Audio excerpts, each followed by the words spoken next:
بسم اللہ الرحمن الرحیم۔ تو ہماری جو گفتگو ہے وہ تاحال خطبہ سے متعلق چل رہی تھی۔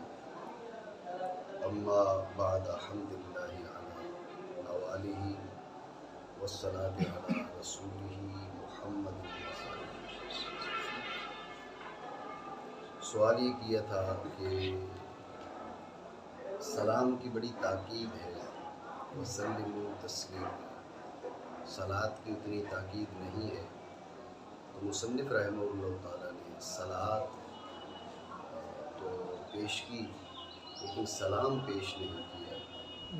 تو بالانفراد اگر پیش کرنا تھا تو سلام پیش کرتے جس کی تاکید زیادہ، تو اس کا جواب دیا تھا کہ سلام کے بجائے صلاۃ کی تاکید زیادہ ہے، اس لیے کہ سلام کی تاکید ہے لفظ تسلیمہ کے ساتھ، اور صلاۃ کی تاکید ہے ان اللہ و ملائکتہ یصلون علی النبی کے ساتھ، وہ تاکید زیادہ ہے۔ اس لیے مصنف رحمہ اللہ تعالیٰ نے، اور دیگر جگہوں پر بھی آپ دیکھ لیں کہ آپ کو صلاۃ وہ اس کا وہ بکثرت ملے گی کتب کے اندر اور اس کے علاوہ، ٹھیک ہے نا، سلام بھی پیش کرتے ہیں لیکن یہ کہ صلاۃ بھی بکثرت اس کی کثرت ہے۔ یہاں پر ایک چیز میرے ذہن میں آ گئی، وہ میں آپ کو بتاتا چلوں کہ آپ نے درود پاک سنا ہوگا، ہمارے بعض خطیب اور بعض مسجدوں کے امام اس انداز میں پڑھتے ہیں، اللہم صلی وسلم علی سیدنا و مولانا محمد وعلی آلہ وصحبہ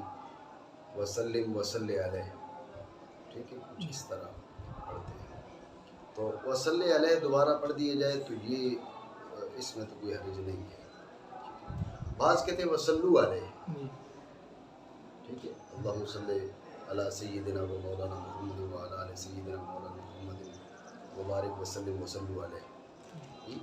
تو اب یہ جو آخر میں صلو علیہ کہتے ہیں اس کی کوئی حاجت نہیں ہے، اس لیے اب مخاطب جو ہے وہ بظاہر جو سامعین ہیں وہ بن جاتے ہیں، اور بندہ ان کو کہہ رہا ہوتا ہے کہ آپ حضور پہ درود بھیجو، اور وہ بیچارے سامنے والے جو ہے وہ ان کو معلوم ہی نہیں ہوتا اس کے معنی کا، مطلب کا، اور جو پڑھنے والا ہوتا ہے بسا اوقات اس کو بھی نہیں، کیونکہ جو حضرات اس قسم کے پڑھتے ہیں وہ جن کو میں نے سنا عمومی طور پر ان کا علمی لیول اتنا نہیں ہوتا کہ جن کو اندازہ ہو کہ وہ کیا پڑھ رہے ہوں۔ تو آخر میں صلی علیہ، تو اب مخاطب ذات باری عز اسمہ ہو، تو اب یہ رب سے ہی التجا ہو رہی ہے کہ حضور پر اس حضور پر رحمت نازل فرمائے، لیکن صلو علیہ کریں تو اب بظاہر یہ ہے کہ جو مخاطبین ہیں ان کو کہا جا رہا ہے کہ رسول اللہ صلی اللہ علیہ وسلم کی ذات والا پر بھیجو، ان کو جب کہا جا رہا ہے وہ بیچارے سمجھ ہی نہیں رہے، تو اس لیے وبارک وسلم پہ درود پاک مکمل ہو گیا۔ صلی علیہ کی بھی آخر میں حاجت نہیں ہے، صلو علیہ کی بھی حاجت نہیں ہے۔ صلی علیہ کہہ دے تو پھر تو کوئی حرج نہیں ہے، حاجت نہ تھی لیکن حرج بھی نہیں ہے۔ صلو علیہ کہے تو اب سامعین کو آپ نے مخاطب بنا کے کہا کہ آپ درود بھیجیے، اور سامعین کو پتہ ہی نہیں ہے آپ نے ان سے کیا کہا ہے، ٹھیک ہے نا، تو اس لیے درود پاک جو ہے وہ درست بھیجنا چاہیے۔ اور ایک اور چیز آپ یہ ذہن میں رکھ لیں کہ جب آپ پڑھتے ہیں نا صلی اللہ تعالی علی سیدنا محمد وعلی آلہ وصحبہ وبارک وسلم، شروع میں آپ ماضی کا صیغہ استعمال کریں تو اب آخری جو صیغے ہیں وہ بھی ماضی کے رکھیں، یہ چیز ذہن میں رکھیں۔ صلی اللہ، یہ صلی ماضی ہے، لفظاً ماضی ہے، اگرچہ دعا کے معنی میں ہے لیکن لفظاً یہ ماضی ہے۔ صلی اللہ تعالی علی سیدنا و مولانا محمد وعلی آلہ وصحبہ وبارک وسلم، اب وہ بھی ماضی رکھیں، بارک بارک نہیں، وسلم سلم نہیں، آپ سمجھ رہے بات نہیں سمجھ رہے؟ شروع میں آپ نے صیغہ امر کا لایا، اللہم صلی وسلم وبارک، یا صرف اللہم صلی علی سیدنا و مولانا محمد وعلی آلہ وصحبہ و اولادہ وبارک وسلم، وصلی تھا تو یہ بھی امر کے صیغے بنائے۔ میری بات آپ سمجھ رہی ہیں؟ ٹھیک ہے، اب بات سمجھ آ رہی ہے؟ تو شروع کا صیغہ اگر امر کا ہے تو آخر کے جو صیغے ہیں ان کو بھی امر کے بنائیں، شروع کا صیغہ اگر ماضی کا ہے تو آخر کے صیغے بھی ماضی کے بنائیں۔ اتنی بات آپ سمجھے نہیں سمجھے؟ یہ ضمنی طور پہ بیچ میں بات آ گئی ہے، ورنہ گفتگو تو ہم نے کتاب کے مطابق کچھ اور کرنا تھی، یہ بات میری سمجھ رہے ہیں؟ لیکن اور بات بھی سمجھ لیں یہاں پر، اور وہ کیا؟ وہ یہ کہ اگر ایک عالم ہے جاننے والا ہے، ایک تو وہ ہے لٹ آدمی جسے پتہ ہی نہیں وہ ماضی کیا ہے اور امر کیا ہے، جس کو خبر ہی نہیں ہے اس کے کلام کی کیا توجیہ کی جائے گی، ٹھیک ہے؟ تو ایک آدمی آپ جانتے ہیں کہ یہ ایسی غلطی نہیں کر سکتا، یہ کلام کی باریکیوں کو جانتا ہے، اب اس نے پڑھا اللہم صلی علی سیدنا مولانا محمد وعلی آلہ وصحبہ وبارک وسلم، آخر میں اس نے ماضی کسی کی پڑھی، شروع میں اس نے امر کسی کا پڑھا، کلام قابل توجیہ ہے، کیونکہ جو ماضی ہے یہ صرف لفظ ماضی ہے نا، سمجھ رہے ہیں نا؟ یہ صرف لفظ ماضی ہے، در حقیقت کیا ہے یہ کس کے معنی میں ہے؟ یہ امر کے معنی میں ہے، انشاء کے معنی میں ہے، سمجھ رہے بات؟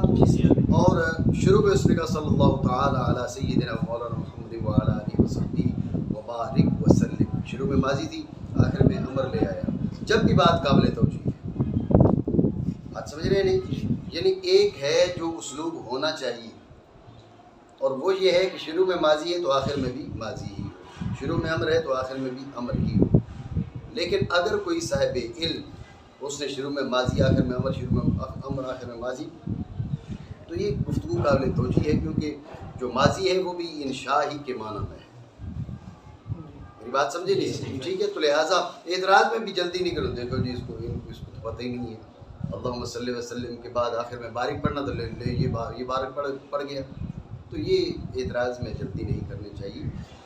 بسا اوقات جو معترض ہے، جیسے وہ گدوں نے میری زبان پہ یہ الفاظ ہے ان کے لیے بھی حدیث پاک کے معاملے میں مجھ پر اعتراض کیا، اور حقیقت میں جہالت اپنی، ٹھیک ہے نا؟ میں جب عمرہ کے لیے حاضر ہوا تو پھر میں عرفات میں جب حاضری ہوئی تو میں نے حرم سے باہر نکل کے میں نے احرام پہن لیا، میں نے کہا کہ واپسی پہ عمرہ کروں گا۔ جب ہم واپس گاڑی میں سوار ہوئے تو لوگ میرا مذاق اڑا رہے تھے، گاڑی میں جو لوگ تھے وہ میرا مذاق اڑا رہے تھے، کہہ رہے تھے لو جی مسجد عائشہ سے احرام باندھا جاتا ہے، اس کو پتہ ہی نہیں ہے اس نے یہاں سے باندھا ہے۔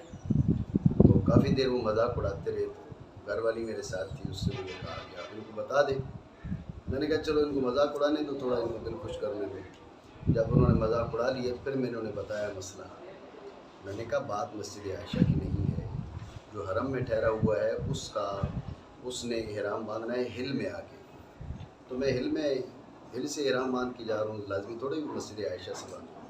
اب ان کو جو مسئلہ پتہ چلا تو بیچارے سارے شرمندہ ہو رہے تھے، پہلے میرا مذاق، یعنی بھئی بات خود کو پتہ نہیں ہے اور اعتراض دوسرے کے اوپر، یہ بھی ایک بڑی تعداد ہے لوگوں کے لیے ایسا کرتے ہیں۔ تو بہرحال اس لیے بات ذہن میں رکھیں، اللہم صلی پڑھے اور آخر میں بارک وسلم ہونا چاہیے، لیکن بارک وسلم ابھی اس کی بھی توجیہ ہو سکتی ہے، شروع میں صلی اللہ تعالیٰ پڑھے، آخر میں وبارک وسلم ہونا چاہیے، لیکن بارک وسلم کہے تو وہ بھی اس کی بھی توجیہ ہو سکتی ہے۔ لیکن اگر صاحب علم ہو تو، اگر صاحب علم نہ ہو تو آپ اس کو سمجھا دیں، اس کو بتائیں کہ اس کا اسلوب یہ ہے، ایسی ہونا چاہیے، میری بات آپ سمجھیں۔ بہرحال والصلاۃ علی رسولہ محمد وآلہ والصلاۃ علی رسولہ، تو رسول اللہ صلی اللہ تعالیٰ علیہ وسلم کے اوصاف کمالیہ تو لا تعداد لا تعد ولا تحصیٰ ہے، تیرے تو وصف عیب تناہی سے ہیں بری،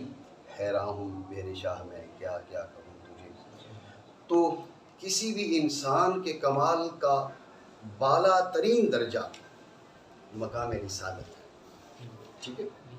ایک ہے مقام نبوت اور ایک ہے مقام رسالت۔ آپ نے دیگر کتب میں یہ بات پڑھی ہوگی کہ مقام نبوت اور مقام رسالت یہ جو انسان ہے اس کے سب سے اعلیٰ درجات میں سے یہ درجے ہیں، لیکن ان میں پھر مقام رسالت کے ہے وہ اور فوق ہے، کس سے؟ نبوت سے، اس لیے کہ نبی اور رسول میں عموم خصوص مطلق کی نسبت ہے، ہر ایک رسول نبی تو ہوگا لیکن ہر ایک نبی کا رسول ہونا ضروری نہیں ہے۔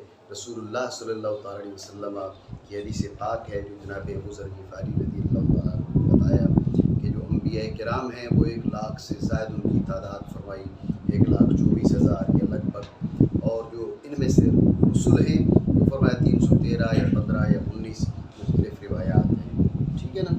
تو اب رسول ان میں سے کم ہیں اور انبیاء کی تعداد 1,00,000 سے زیادہ ہے، ٹھیک ہے۔ ٹھیک ہے، تو رسول اللہ صلی اللہ تعالیٰ علیہ وسلم کو اللہ نے مقام نبوت بھی عطا فرمایا، مقام رسالت بھی عطا فرمایا۔ یہاں پر والصلاۃ علی نبی بھی کہا جا سکتا تھا، والصلاۃ علی رسول بھی کہا جا سکتا تھا، لیکن چونکہ مقام رسالت فوق ہے مقام نبوت سے، اس لیے مصنف رحمہ اللہ تعالیٰ نے رسول اللہ صلی اللہ تعالیٰ علیہ وسلم کا مقام رسالت ذکر کیا۔ آپ میری بات سمجھے نہیں؟ ٹھیک ہے، اور رحمت ہو اور رحمت نازل ہو اللہ کے رسول جناب محمد صلی اللہ علیہ وسلم۔ اور کیجئے کہ رسول ہی محمد، یہاں پر جو محمد ہے یہ رسول ہی کے لیے صفت نہیں بنے گا، ٹھیک ہے جی، صفت نہیں بنے گا۔ اس کی ایک وجہ تو یہ ہے کہ یہاں پر محمد علم ہے، اعلام موصوف ہوتے ہیں، صفت نہیں ہوتے، ٹھیک ہے، اعلام موصوف ہوتے ہیں، صفت نہیں بنتی، ایک وجہ۔ ایک اور وجہ بھی ہے جو اصل میں آپ کو بتانا اور سمجھانا مقصود ہے، وہ یہ ہے کہ جو صفت ہے اس کے لیے ضروری ہے کہ اس کا موصوف صفت سے عارف ہو یا تعریف میں مساوی ہو۔ کیا موصوف صفت سے عارف ہو یا تعریف میں مساوی ہو، یہ بات ضروری ہے۔ یہاں پر اگر رسول ہی کو آپ موصوف بناتے ہیں، محمدن کو آپ صفت بناتے ہیں، تو رسول ہی بھی معرفہ ہے، محمد بھی معرفہ ہے۔ فرق یہ ہے کہ رسول ہی جو ہے وہ معرفہ با اضافت ہے، ایسا نہیں ہے جی، اور محمد کے وہ علم ہے۔ معرفہ با اضافت جو ہے، بات پہ توجہ رکھیے گا، معرفہ با اضافت، اس میں معرفت کتنی ہوتی ہے اس میں اختلاف ہے۔ بعض نے کہا کہ جتنی اس کے مضاف الیہ میں معرفت ہوتی ہے اتنی اس کے اندر بھی ہوتی ہے، آپ سمجھ رہے ہیں؟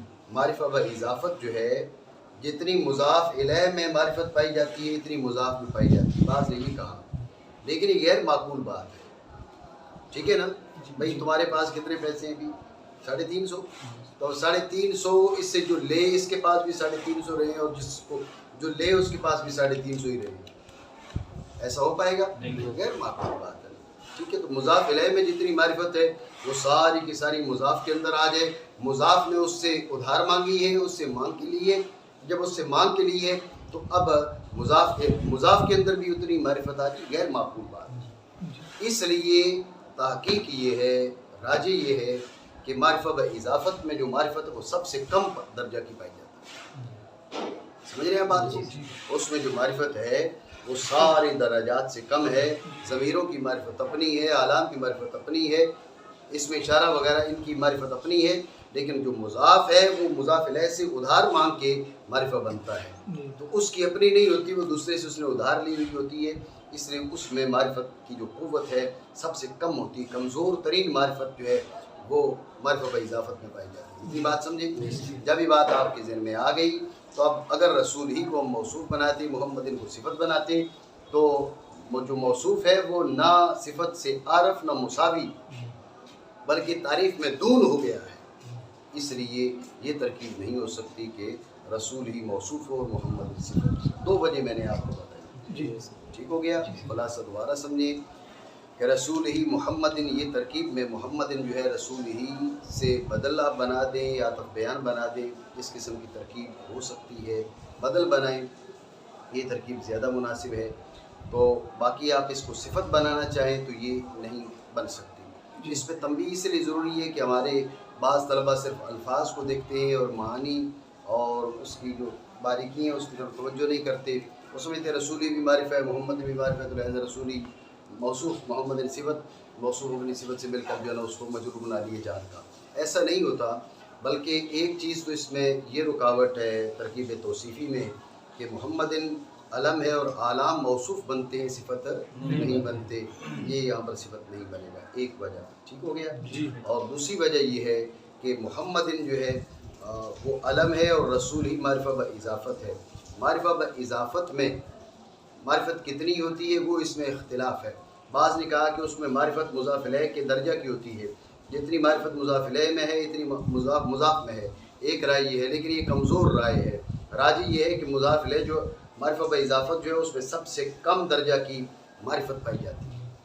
اتنی بات آپ سمجھیں. جب یہ بات آپ کے ذہن میں آ گئی تو اب آپ اگر رسول ہی کو موصوف بناتے ہیں، محمد کو صفت بناتے ہیں، تو یہ قاعدہ مشہورہ کے خلاف جائے گا. قاعدہ مشہورہ کیا ہے کہ موصوف اور صفت میں ضروری ہے کہ موصوف صفت سے عارف یا مساوی تعریف ہو. عارف یا مساوی تعریف ہو. یہ نہ عارف ہے نہ مساوی تعریف ہے، یہ تو تعریف میں دون ہے. اس لیے یہ دو وجہ ہیں. تو ترکیب یہ نہیں ہو سکتی کہ رسول ہی موصوف ہو، محمد صفت ہو، بلکہ ترکیب کیا ہوگی کہ رسول ہی کو مبدل منہ بنا اور محمد کو بدل الکل بنا. ٹھیک ہو گیا جی. اور رحمت ہو اللہ کے رسول جناب محمد صلی اللہ علیہ وسلم اور آپ کی آل پر. آپ غور کیجیے گا کہ آل کا جو اطلاق ہے وہ خود اس شخصیت پر بھی ہوتا ہے. آل کا جو اطلاق ہے خود اس بندے پر بھی ہوتا ہے. ٹھیک ہے. اور آل کا اطلاق پیروکاروں پر بھی ہوتا ہے. ٹھیک ہے. اور آل کا اطلاق جو ہے وہ اولاد پر بھی ہوتا ہے. یہ سارے اطلاقات خود قرآن عظیم کے اندر بھی موجود ہیں. بات آپ سمجھ لیجیے. یہاں پر جو آلی، اگر آلی ہی و صحبہ ہی یہ دونوں ہو پھر تو صحابہ کرام رضی اللہ تعالیٰ عنہ مجمعین کی تصریح ہو. اب آل سے مراد آپ علیہ السلام کی آل پاک، آپ علیہ السلام کی اولاد. سمجھ رہے ہیں ہم بات کو؟ آپ علیہ السلام کی اولاد ان کا ارادہ کر لیں، اور صحبہ ہی سے آپ علیہ السلام کے صحابہ کا ارادہ کر لیں. وہ جو ہے نا آپ کی اگر صرف آل ہی ہو تو اب ہم کیا کہتے ہیں؟ اہل سنت ہم کیا کہتے ہیں؟ ہم کہتے ہیں بہتر یہ کہ آل سے مراد آپ متبع لے لیں. آل سے آپ متبعین کا ارادہ کر لیں. اس میں رسول اللہ صلی اللہ علیہ وسلم کی ازواج مطہرات بھی آ جائیں گی، آپ علیہ السلام کی بیٹیاں بھی آ جائیں گی، حضور علیہ السلام کی کے نواسے بھی آ جائیں گے، نواسیاں بھی آ جائیں گی، حضور کے صحابہ بھی آ جائیں گے. سارے کے سارے اس کے اندر داخل ہو جائیں گے. یہ سب سے بہتر ہے. آپ میری بات سمجھیں جی. لہٰذا آل سے مراد کے پیروکار ہے، تاکہ اس میں صحابہ کرام رضی اللہ تعالیٰ عنہ مجمعین بھی آ جائیں. اتنی بات میری سمجھی نہیں؟ یہ ہماری عمومی تقریر ہے اور ہم عمومی طور پر یہی بات کرتے ہیں کہ اگر صحابہ ہی آ جائے تو یہ بہتر ہے. اب آل سے مراد آل ہے، صحابہ ہی یا اصحاب ہی سے مراد رسول اللہ صلی اللہ علیہ وسلم کے ساتھ. ٹھیک ہو گیا؟ لیکن اگر صرف آل ہی کہا تو اب بہتر یہ ہے کہ آل بمانا متبع کر لے. لیکن یہ اللہ رب العالمین کی رحمت ہے نا. آپ کو کاہے کی تنگی ہے کہ بھئی صحابہ کو یا پیروکاروں کو ملی تو باقیوں کے لیے بچے گی نہیں. ایک صحابی آئے اور دعا کر رہے ہیں، یا اللہ مجھ پہ رحم فرما اور جناب محمد رسول اللہ صلی اللہ علیہ وسلم پر رحم فرما، اور ہمارے ساتھ کسی پہ رحم نہ فرما، ہمارے ساتھ کسی پہ رحم نہ فرما. تو آپ علیہ السلام نے فرمایا تو نے وسعت والی چیز کو تنگ کرنے کی کوشش کی. حضور کے حدیث کا ایسا ٹھیک ہے نا. تو نے وسعت والی رحمتی واسعت کل شیء. رحمت تھوڑی سی تو تھوڑی ہے کہ بھئی جناب وہ ایک شخص پر شرجیل پر ہو گئی تو جو وہ عباس تک نہیں پہنچ سکے گی، عباس پہ ہو گئی تو جناب کرم دین تک نہیں پہنچ سکے گی. یہ رحمت خدا بندی ہے. ہر شے واسعت کل شیء ہے. آپ بات سمجھ رہے ہیں؟ تو لہٰذا رب سے مانگنا ہے تو پیروکاروں پر بھی ہو گئی تو کون سا کسی کے لیے بچے گی نہیں. اتنی بات آپ سمجھیں. اس لیے آل سے مراد متبعین لے لیے جائیں تاکہ اس میں حضور کی آل بھی آ جائے، حضور کے صحابہ بھی آ جائیں اور دیگر بھی پیروکار بھی آ جائیں. اتنی بات آپ سمجھیں. ٹھیک، یہ عمومی تقریر ہے. لیکن ایک اور چیز اب دشواری کیا بن چکی ہے؟ دشواری یہ بن چکی ہے کہ ہم نے یا تو دائیں جانب لازمی طور پہ نکلنا ہے یا بائیں جانب لازمی طور پہ نکلنا ہے. اس وقت جو کیفیت بنی ہوئی ہے اہل سنت کہلانے والوں کے اندر، وہ تقابل کی کیفیت بنی ہوئی ہے. اور یہ بہت بڑا المیہ ہے یہ بات کسی دور میں نہیں رہی، ٹھیک ہے نا، یہ بات کسی دور میں نہیں رہی کہ جو ہے کیا کیا جائے بھائی، جہاں پر آل کا ذکر آئے تو وہاں پر صحابہ کرام رضی اللہ تعالیٰ عنہم اجمعین کا ذکر اس انداز میں ضروری سمجھا جائے کہ اگر نہ ذکر کیا تو جناب والا یہ رافضیت بن جائے گی۔ یہ کسی دور میں ایسا نہیں رہا، یہ آپ سمجھے بہت بڑا فتنہ ہے، یہ بہت بڑا فتنہ ہے، اور اس کی جڑیں نہ جانے کہاں تک جا رہی ہیں۔ لیکن کیا ہے، کچھ لوگ جان کر اس فتنے کی آبیاری کر رہے ہیں اور کچھ نادانی میں اس کے پیچھے پیچھے بھاگ رہے ہیں۔ رسول اللہ صلی اللہ تعالیٰ علیہ وسلم کی آل پاک ہو، حضور علیہ السلام کے پاک صحابہ ہوں، ہم اعلیٰ حضرت رحمۃ اللہ تعالیٰ علیہ کا یہ شعر تم نے کئی بار مجھ سے سنا ہوگا، اور یہی ہماری فکر ہے کہ اہل سنت کا ہے بیڑا پار، اصحاب رسول نجم ہیں اور ناؤ ہے فطرت رسول اللہ کی۔ تو صحابہ اور اہل بیت کرام میں تقابل ہماری فکر ہی نہیں ہے، اپنے اپنے درجات ہیں، اپنی اپنی حیثیات ہیں، ٹھیک ہے نا۔ آپ دیکھیں سیدنا ابوبکر صدیق رضی اللہ تعالیٰ عنہ، ہمارے دل حضرت سیدنا مولا علی مشکل کشا شیر خدا رضی اللہ تعالیٰ عنہ کے نام پہ ہمارے دلوں میں سیدنا مولا علی کی محبت جو ہے نا وہ باقی سب سے بڑھ کر ہے، لیکن اس محبت میں ہم جذبات میں نہیں آتے اور فیصلے جذبات پہ نہیں کرتے۔ حضرت مولا علی کی رائے یہ ہے کہ افضل الناس بعد الانبیاء سیدنا ابوبکر صدیق ہیں، تو ہماری رائے بھی یہ ہے کہ افضل الناس بعد الانبیاء سیدنا ابوبکر صدیق ہیں۔ مطلب ہم جذبات میں نظریات جذباتی نہیں رکھے ہم نے، ٹھیک ہے۔ محبت کی کثرت مولا علی سے ہو اس میں کوئی حرج نہیں ہے۔ اگر کوئی شخص بکثرت محبت اس کے حضرت مولا علی مشکل کشا سے ہوتی ہے، بلکہ ہمارے علماء نے لکھا کہ سنی سید ہے ہی وہ کہ جو حضرت مولا علی سے محبت زیادہ کرتا ہے۔ لیکن افضل الناس بعد الانبیاء سید ابوبکر صدیق ہیں، پھر سید عمر فاروق اعظم ہیں، پھر سید عثمان ذو النورین ہیں۔ ہم نے اپنی جذبات کے سامنے اپنے عقائد کو جذبات کی نظر نہیں کیا، ہم نے باب عقائد میں شرع شریف کی پابندی کو لازم سمجھے۔ تو مطلب محبت کی کثرت مولا علی سے، لیکن جو افضلیت ہے وہ سیدنا ابوبکر صدیق رضی اللہ تعالیٰ عنہ کے سر کا تاج ہے، ہمیں اس پر کوئی اعتراض نہیں ہے۔ اور یہ بات بھی میں نے ایک سے زائد بار کی کہ سیدہ عائشہ صدیقہ رضی اللہ عنہا اور سیدہ فاطمہ زہرا رضی اللہ تعالیٰ عنہا، وہ ہمارا مختار یہ ہے کہ سیدہ فاطمہ زہرا رضی اللہ تعالیٰ عنہا وہ سیدۃ النساء اہل الجنہ ہیں، سیدۃ النساء العالمین ہیں۔ لیکن اس کے باوجود جو حضرات سیدہ عائشہ صدیقہ رضی اللہ تعالیٰ عنہا کو وہ سیدۃ النساء مانتے ہیں، افضل مانتے ہیں، ہمارے دل میں کوئی تنگی نہیں ہے۔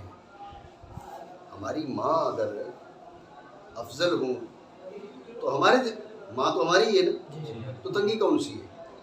اور سیدہ فاطمہ زہرا رضی اللہ تعالیٰ عنہا، آپ کا سیدۃ النساء اہل الجنہ اور سیدۃ النساء العالمین ہونا، یہ ہمارا مختار بھی ہے۔ تو اگر یہ راجح ہو تو پھر بھی ہمیں کوئی تنگی نہیں ہے، اس لیے کہ حضور علیہ السلام کی جگر کا ٹکڑا ہے۔ تو یہ تقابل کہاں سے آ گیا؟ آپ نے ان دونوں کو آپس میں لڑانے بھڑانے کا کام کب سے شروع کر دیا؟ یہ کام تو شیعوں کا تھا، یہ کام تو رافضیوں کا تھا کہ جنہوں نے صحابہ کرام اور اہل بیت اعظام کے بیچ جو ہے ایک مخصوص حدیں قائم کی ہوئی ہے۔ ہمارا تو یہ کام نہیں ہے، ہمارے لیے دونوں بڑے ہیں، ہاں سب کے اپنے اپنے درجات ہیں۔ تو اب یہ بات اس موقع پہ اس لیے آئی کہ آل سے ہم کہتے ہیں مراد وہ صحابہ متبع لے لیں تاکہ صحابہ کرام آ جائیں، لیکن اب بعض حضرات نے یہ کہنا شروع کر دیا کہ آل سے حضور کی نسبی اولاد مراد ہو ہی نہیں سکتی، آل سے مراد پیروکار ہے صرف، اور کوئی نہیں ہو سکتا، ٹھیک ہے۔ حضور کی آل کی کوئی خصوصیت نہیں ہے، حتیٰ کہ آپ کو شاید معلوم ہوگا کہ پچھلے دنوں انہوں نے ایک جھگڑا کیا، جناب پہلے آل کو ذکر کیا جائے گا، پہلے اصحاب کو ذکر کیا جائے گا، جی۔ تو حضرت پیر صاحب نے یہ فرمایا کہ ہم پہلے آل کا ذکر کرتے ہیں پھر اصحاب کا ذکر کرتے ہیں، تو اس پہ جناب انہوں نے طوفان اٹھایا اس چیز کا کہ بھائی نہیں، پہلے اصحاب کا ذکر ہوگا پھر آل کا ذکر ہوگا۔ اب یہ تقابل آپ کہاں سے لے آئے؟ اگر اس بات پہ آتے ہیں رسول اللہ صلی اللہ تعالیٰ علیہ وسلم کے بعض جو صحابہ ہیں، جیسے سیدنا ابوبکر صدیق رضی اللہ عنہ کی بات کی ہے، تو وہ افضل الناس بعد الانبیاء ہیں، اس میں کوئی نزاع نہیں ہے۔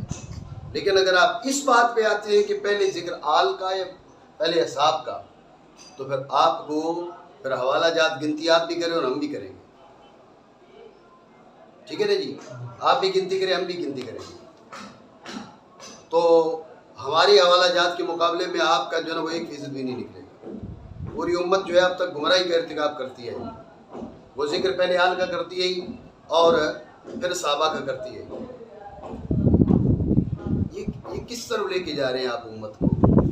آپ کیوں صحابہ اور اہل بیت کرام اور اہل پاک کے بیچ جو ہے وہ حدیں قائم کرنا چاہ رہے ہیں؟ یہ آل والے اور یہ صحابہ والے ہیں، یہ صحابہ والے جو ہیں ان کی نظر میں آل کی اہمیت نہیں، آل کی نظر والوں کی نظر میں صحابہ کی اہمیت نہیں۔ لہٰذا ان باتوں کو، یہ باتیں اہل سنت کا مزاج نہیں ہے۔ جو بات میں آپ کو سمجھانا چاہ رہا ہوں اس بات کو سمجھیں، ٹھیک ہے؟ آل پاک ہے، رسول اللہ صلی اللہ تعالیٰ علیہ وسلم کے آل پاک ہے، وہ ان کی تعظیم، ان سے محبت، ان سے عقیدت آپ کو رسول اللہ صلی اللہ تعالیٰ علیہ وسلم کے جتنا قریب کر سکتی ہے کوئی دوسری چیز نہیں، ٹھیک ہے؟ لیکن اس کے ساتھ یہ بھی سمجھیں کہ رسول اللہ صلی اللہ تعالیٰ علیہ وسلم کہ ایک صحابی کی بے ادبی بھی جہنم میں دھکیلنے کے لیے کافی ہے، ایک صحابی کی بے ادبی، سمجھے بات کو؟ اور یہ بھی ساتھ جملہ ذہن میں رکھیں، بے ادبی اور بات ہے اور شان میں غلو اور بات ہے۔ حضرت معاویہ رضی اللہ تعالیٰ عنہ کی شان میں ان حضرات نے اتنا غلو شروع کر دیا ہے کہ میں نے بعض جگہوں پر امیر لفظ نہیں لکھا، تو پوری دنیا میں انہوں نے مجھے گالیاں دلوائیں کہ بھئی یہ حضرت معاویہ رضی اللہ عنہ کو امیر نہیں کہتا۔ بالفرض میں نہیں کہتا، ایسی بات نہیں ہے، میں کہتا ہوں، میں لکھتا بھی ہوں، لیکن بالفرض میں نہیں کہتا، تو اس میں کون سا گناہ ہے؟ میں مسلمان نہیں ہوں، مسلمان کی حرمت نہیں ہے۔ آپ نے ایک جھوٹ کی بنیاد پہ پوری دنیا میں مجھے گالیاں دلوائی، صرف اس بنیاد پر کہ حضرت امیر معاویہ رضی اللہ تعالیٰ عنہ کو میں امیر نہیں کہتا یا امیر نہیں لکھتا، جی یہ غلو ہے۔ حضرت امام احمد بن حنبل رحمۃ اللہ تعالیٰ علیہ سے حضرت مولا علی مشکل کشا اور حضرت امیر معاویہ رضی اللہ تعالیٰ عنہ کے بارے میں پوچھا گیا، تو حضرت امام احمد بن حنبل رحمہ اللہ تعالیٰ کچھ دیر سر جھکا کے بیٹھے رہے، اور اس کے بعد فرمایا کہ بات یہ کہ حضرت مولا علی کے دشمن بڑے زیادہ تھے۔ اب انہوں نے تلاشنا شروع کر دیا کہ ان میں کوئی عیب نکلے، سمجھ رہے؟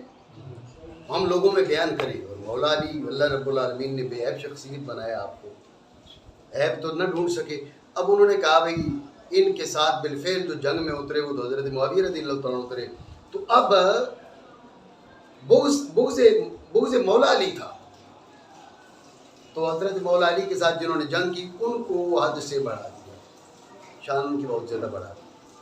تو یہ امام احمد بن حنبل علیہ رحمہ فرما رہے ہیں کہ حضرت امیر معاویہ رضی اللہ تعالیٰ کی شان میں جو تجاوز ہے یہ دشمنان مولا علی کا طریقہ ہے۔ اب سمجھ رہے بات کو؟ یہ بھی پیچھے میں جو کچھ دن پہلے میں نے ایک مضمون بھی اس عنوان پہ لکھا تھا، اب سمجھ رہے بات کو؟ تو لہٰذا حضرت امیر معاویہ رضی اللہ عنہ کی اپنی شان ہے، لیکن یہ تقابل آپ نے کہاں سے لیا ہے؟ اور حضرت امیر معاویہ کا تقابل حضرت مولا علی سے، عقل کو ہاتھ مارو یار، بات ہوتی کرنے والے، شرف صحبت ان کے پاس، وہ صحابی رسول ہیں، یہ بات اپنی جگہ پر ہے، لیکن مولا علی جو ہے ان کی جو شان عالی ہے وہ انسان کی عقل کی اڑان ختم ہو جائے تو اس سے کہیں آگے حضرت مولا علی رضی اللہ تعالیٰ عنہ کی شان ہے۔ تو یہ کہاں اور کون سی باتیں کی جا رہی ہیں، اور اہل سنت کو کس گہری کھائی میں دھکیلا جا رہا ہے؟ اس سے آپ یہ ذہن میں رکھیں کہ آل سے مراد متبع لے لیں تاکہ صحابہ بھی شامل ہو جائیں، ٹھیک ہے نا؟ ہم اپنی کتابوں میں یہی تقریر کرتے ہیں تاکہ لوگ جو ہے وہ آل پاک کی بھی غلام بنے اور صحابہ کرام سے بھی محبت کرنے والے بنے۔ لیکن اگر یہ کہنے والے یہ کہیں کہ نہیں آل سے مراد، جیسے یہ نیا فتنہ بھئی آل سے مراد جو ہے وہ متبع ہی ہے، متبع ہی ہے، تو اس پہ وہ ایک روایت بھی پیش کی جاتی ہے۔ حضرت مولانا شہزاد خان صاحب نے پھر رد میں لکھا تھا کہ وہ روایت ثابت ہی نہیں، اس روایت کو بنیاد بنا کر آپ کہتے ہو آل سے مراد جو ہے وہ متبع ہی ہوگا اور دوسرے معنی نہیں ہوں گے، تو وہ روایت سند کے اعتبار سے ثابت ہی نہیں ہے۔ چلو آؤ پھر باز کرتے ہو تو آؤ پھر باز کریں۔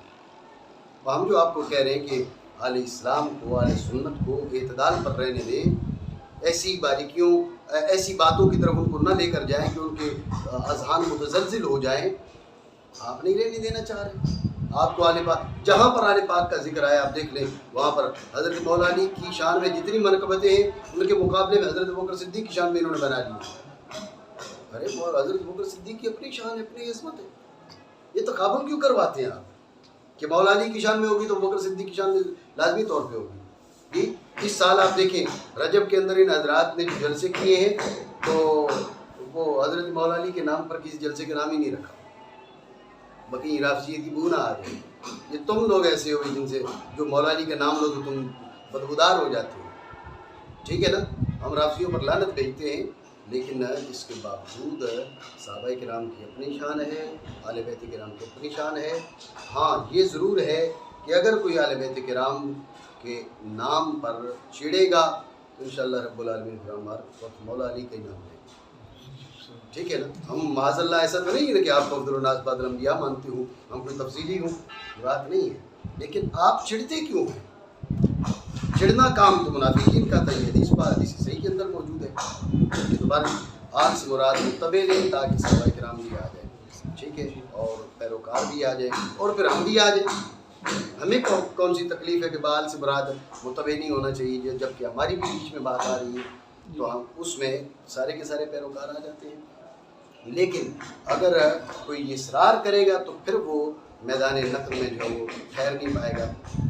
آل سے مراد رسول اللہ صلی اللہ علیہ وسلم کی نسبی اولاد، آپ علیہ السلام کی جو نسبی اولاد ہے یہ رسول اللہ صلی اللہ علیہ وسلم کے قرب کا بہترین ذریعہ ہے۔ جیسے حضور سید عالم صلی اللہ علیہ وسلم کی ذات والا آپ کی غلامی قرب خداوندی کا سب سے قریبی ذریعہ ہے، اسی طرح رسول اللہ صلی اللہ علیہ وسلم کی قربت کا سب سے آسان اور مختصر ذریعہ یہ ہے کہ آپ حضور علیہ السلام کی آل پاک کی عقیدت محبت اور ٹھیک ہے، فإن اصول الشرع سے